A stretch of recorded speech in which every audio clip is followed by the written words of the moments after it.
This is Never Come Back to Earth Again. My name is Ben, and today's video we're going to be talking about why sensitive people do not reach their true potential easily, we could say.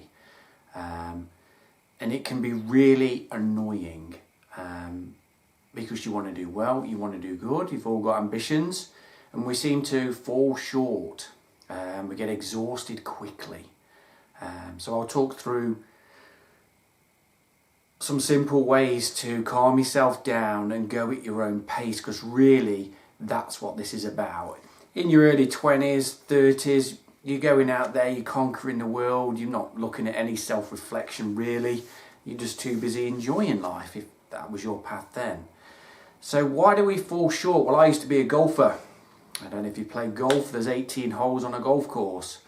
During the mid-round, you could say, 3/4 the way, I used to drift off and start processing, because that's what we do as a sensitive person. I'd be processing what happened earlier in the round, not in the moment, and I'd have a section of holes that weren't very good. And it really used to frustrate me, and I really didn't know till later in my life that it's just my body's coping mechanism and my mind how to deal with it. But it was frustrating because I was such a good golfer, way better than my playing partners and these competitions I used to go in, but I'd always play crap. Play absolutely shocking, and I didn't know why. And before the tournament I'd be losing sleep, I'd be tapping into other people's frequencies and energies, and the list goes on. If you're watching my channel, you know what all that's about.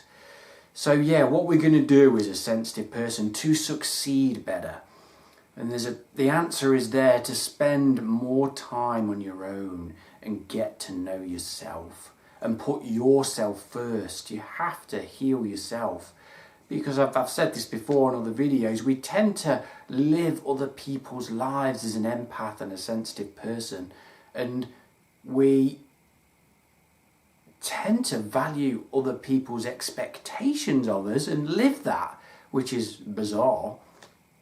So if you've had a breakdown, a burnout, or whatever it is, it's likely you're going to have that at some point in your life, being so overly sensitive and overstimulated to this world. That's what's going to happen if you're having a spiritual awakening. Your body is going to feel like it's shutting down, but it's not. It's slowing down so you can heal yourself and then go back into the world eventually after a couple of years to live your life at your own speed. So how are you going to be more successful? To accept yourself. You have to accept your sensitivity for how it is, for who you are. As you're getting older, you'll see that it's all meaningless, this rat race. That's what an awakening's about. It's about coming out of all that, finding yourself. That's an essential part of success. When you know who you are, none of it really matters.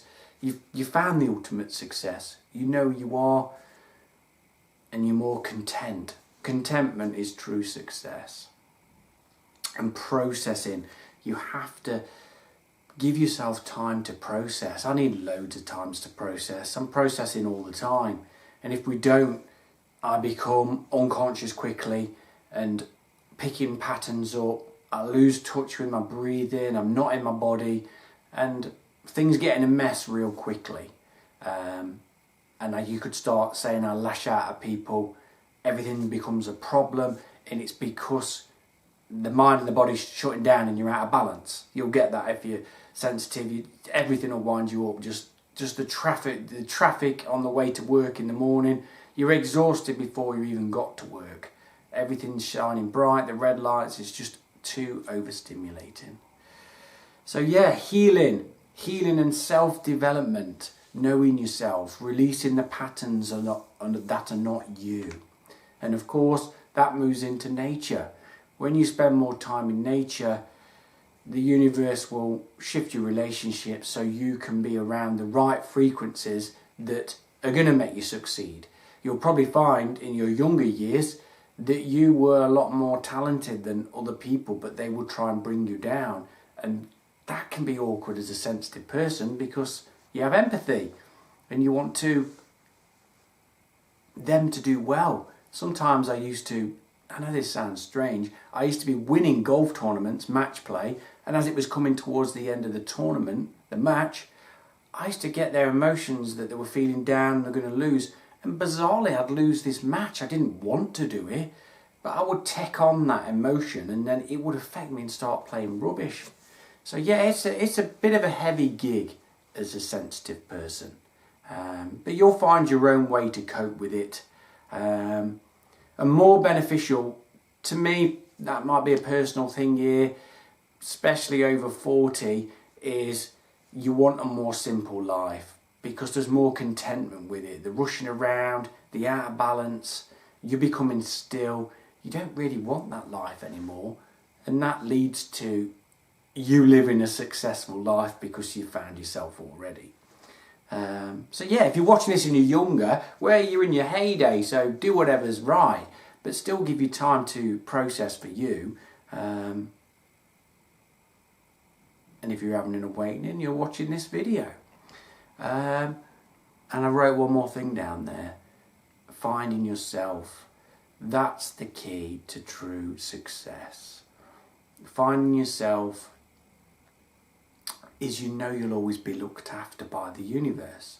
The universe has moved in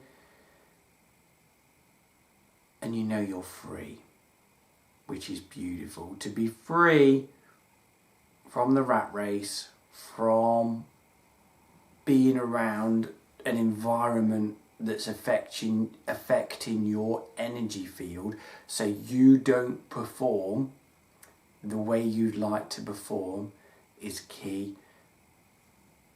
And being around people that are sucking the life out of you, the wrong environment is shocking for an empath or a sensitive person in that wrong environment.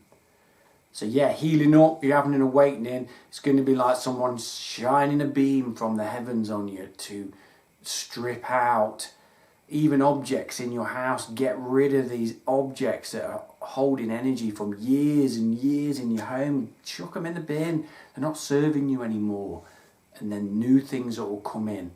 So your home, I'll do another video about that actually. Your home is a reality of what you've got in your home is a reality of how you see the world outside. If your house is full of junk everywhere, dust everywhere, windows filthy, that to me just seems like a foggy brain, foggy life. If your house is clean, healthy, flowers, fresh flowers, you're going to feel nice about yourself. Your house is cleansing all the time. It's really strange. How your home is dictates your life. But we should do another video about that because it's quite interesting. So have a good evening. Don't know what you're doing today, but make sure you look after yourself.